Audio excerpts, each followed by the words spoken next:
তো আমি এখন কথা বলবো 12 ফেল মুভিটা নিয়ে। আমি ওই ফেসবুকে, সোশ্যাল মিডিয়া, ইনস্টাগ্রাম অনেক ব্রাউজ করার সময় দেখছিলাম অনেকেই প্রশংসা করতেছিল যে এই মুভিটা অনেক ভালো, অনেক মোটিভেটেড।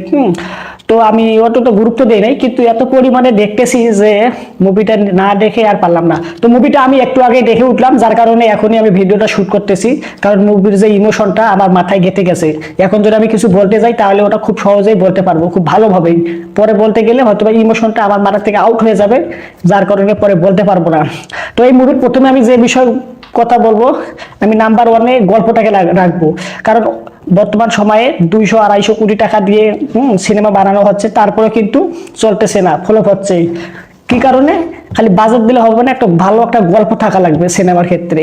আর এই সিনেমায় গল্পটা ছিল অনেক স্ট্রং, যার কারণে এই সিনেমাটা দেখার পরে আপনার মাথায় গেঁথে যাবে। যেমনটা আমি বললাম যে আমার মাথায় এখন পর্যন্ত গেঁথে আছে এই সিনেমার গল্পটা। 2 নম্বরে আমি যে বিষয়ে কথা বলবো সেটা হচ্ছে অভিনয়। প্রত্যেকটা স্টার কাস্ট অনেক ভালো অভিনয় করেছে। প্রত্যেকটা ক্যারেক্টার তার নিজ দায়িত্বে, নিজ জায়গা থেকে খুব ভালো তাই দিয়েছে, সর্বশ্রেষ্ঠটা দিয়েছে, যা মুখে বলার মতো না। 3 নম্বরে আমি রাখবো স্টার কাস্ট। স্টার কাস্ট কথাটা বলতে বোঝাচ্ছি যে ভালো কোনো স্টার কাস্ট ছিল না। 200-250 কোটি টাকা সিনেমার করতে যে বাজেট নেয় অনেক নায়ক নায়িকারা, এরকম কোনো স্টার কাস্ট নাই। জাস্ট 20 কোটি টাকা দিয়ে এই সিনেমাটা বানানো হয়েছে, 20 কোটি টাকা মাত্র।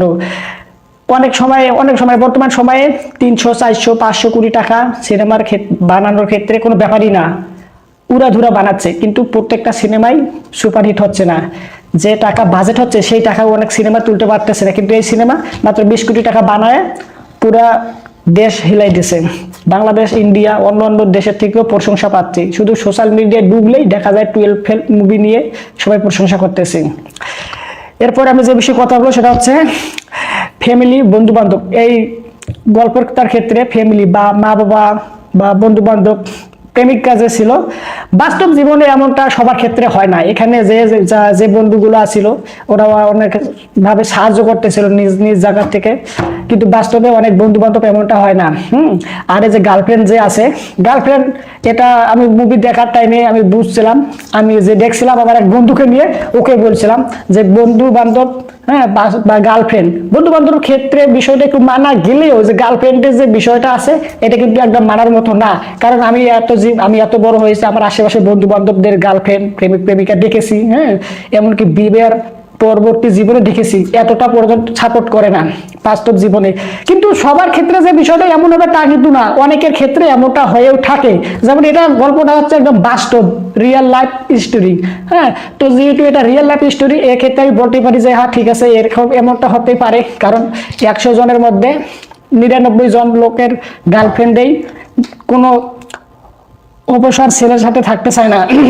কিন্তু এখানে একজন পার্সন ছিল, 1% যে মেয়েটা ছিল, এই হচ্ছে সেই মেয়ে যে এরকম পর্যায়ে এরকম ছেলের সাথে থাকতে রাজি হয়েছিল। যার কারণে এই মেয়েটা থাকার কারণে এই ছেলেটা অনেক উৎসাহিত পেয়েছিল।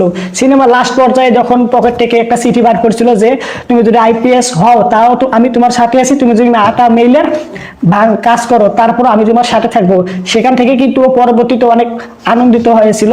IPS যে হবে, যে হওয়ার পরে যে সুখী হওয়ার কথা, খুশি হওয়ার কথা, তার থেকে কিন্তু বেশি খুশি হয়েছিল।